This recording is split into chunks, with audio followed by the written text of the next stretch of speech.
there's something to be said for truth in advertising.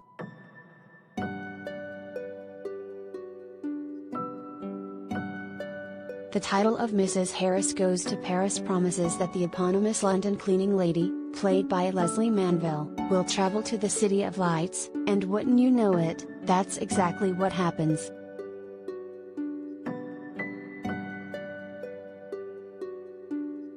It should come as no surprise that plucky Mrs.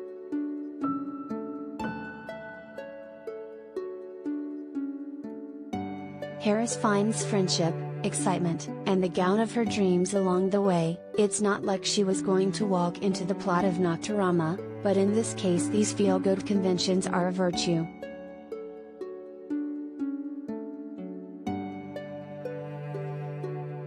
In a time when movies sometimes seem like they're trying to write think pieces about themselves, Mrs.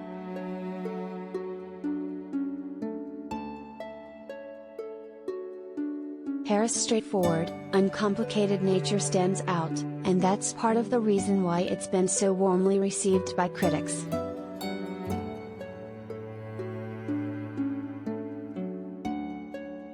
Collider video of the day. But while Mrs.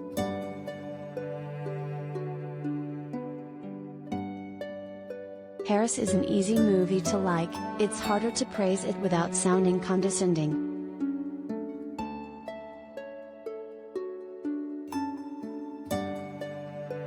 It's the kind of warm, light movie that attracts descriptors like frothy, trifle, or that old favorite, escapist.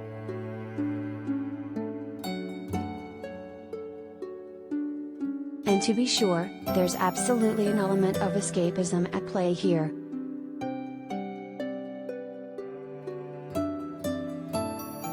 Mrs. Harris herself escapes her lonely, workaday life in London for the chic beauty of Paris, and audiences will no doubt savor every second they spend in the heyday of haute couture, even if a workers' strike means there's a bunch of garbage all over the place.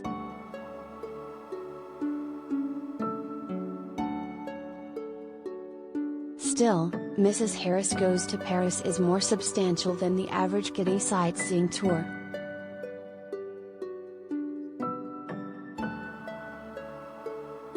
It embraces the fantasy, stretching suspension of disbelief like crepe batter without ever letting it break. Along the way, it reaches something like transcendence.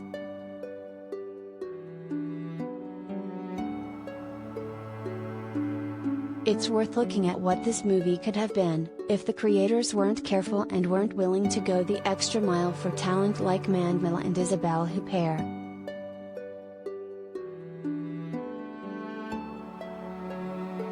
Mrs. Harris could have ignored the melancholy undercurrent of Paul Gallico's source novel, Ada Harris' palpable loneliness after the death of her husband in World War II, as well as the scrounging and saving and hard work she had to do in order to afford her trip to Paris, to say nothing of that Dior dress.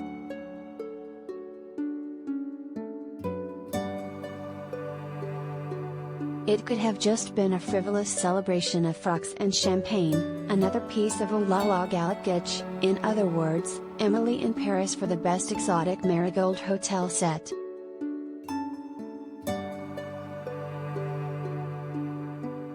However, while Mrs. Harris indulges in Parisian glamour, as well as the subsequent culture clash with blithe, unpretentious Ada, she introduces her new friends to a dish called Toad in the Hole. The French setting is ultimately just the icing on the cake, or the eclair, as the case may be.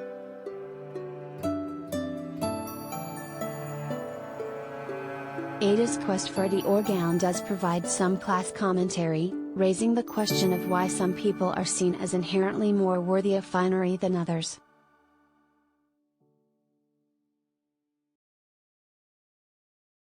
But she could have gone to Switzerland for her very own cuckoo clock and the film's primary pleasure would be fundamentally unchanged.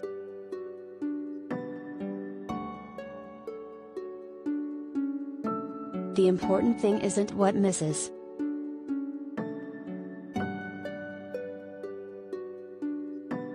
Harris wants, but the fact that the audience badly wants her to get it, which she does, and much more besides.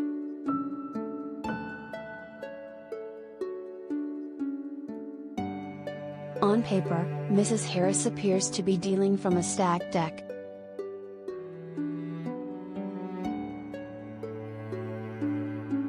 The character of Ada Harris is shown to be kind, generous, devoted, hardworking, honest, and effortlessly charming. In fact, one of her few flaws is that she is sometimes too generous.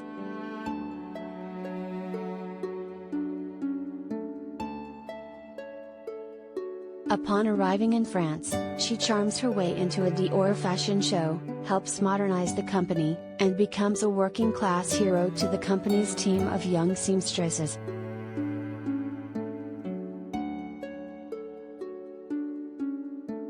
Another week in Paris, and she might have won the Nobel Peace Prize.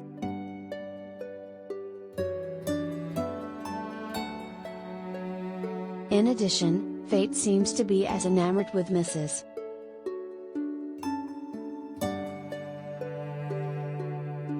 Harris as everyone else, providing lucky break after lucky break.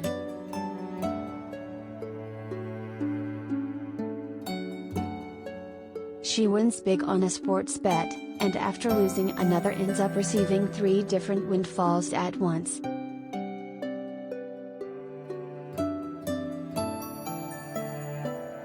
When she doesn't have a place to stay in Paris, Dior's accountant, Lucas Bravo, is more than willing to play host.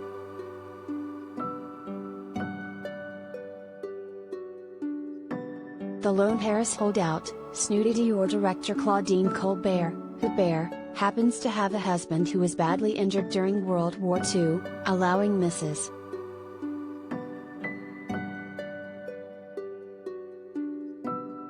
Harris, a war widow, to sympathize with her.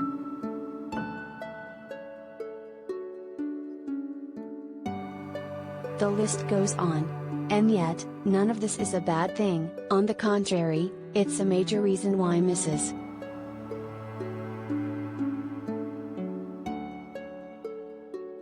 Harris feels so uniquely enriching.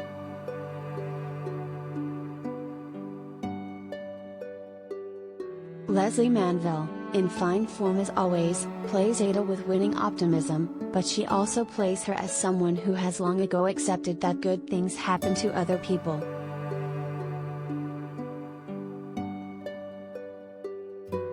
She's a working-class woman in a country with an infamously rigid class system.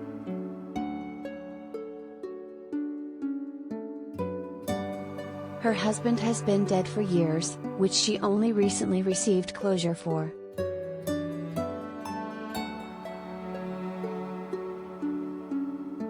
She cleans the houses of condescending, exploitative clients, who alternately nag her for clothing advice or ignore her while they talk on the phone.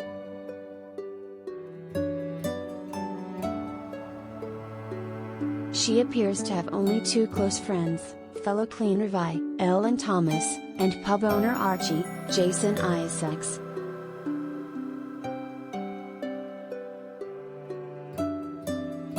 She's someone who prides herself on making the best of a bad situation, because she's had nothing but bad situations.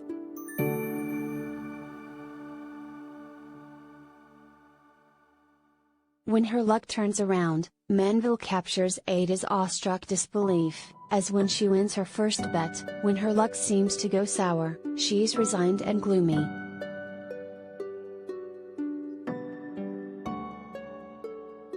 Of course this would happen. Ada's quest for a dress does not come about by accident.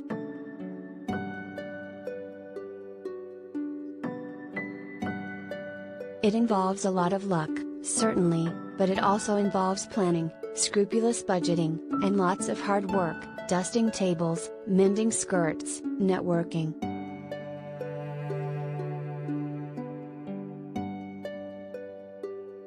It's the kind of work she's been doing for decades without reward, which makes it so wonderful when she finally wears the dress, and so heartbreaking when the dress is scorched by the careless young actress, Rose Williams, Mrs.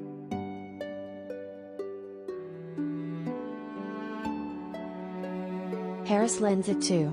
But right when it seems like the movie will end on a mournful note, a delivery arrives, thanks to the friends she made at Dior, Not to mention the seizure of assets from a crooked waste manager, her kindness is richly rewarded, and Ada stands tall and proud once again.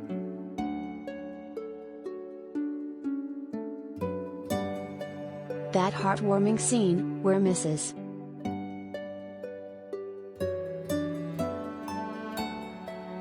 Harris' hard work and gentle soul pays off, is the true pleasure of the movie.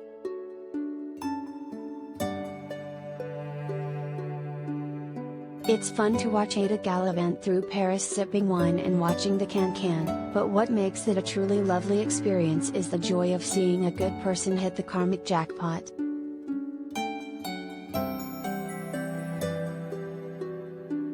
Even the contrivances of the plot take on a certain glow in this light. It feels like some higher power was watching good, sweet Ada and decided to give her everything she wanted.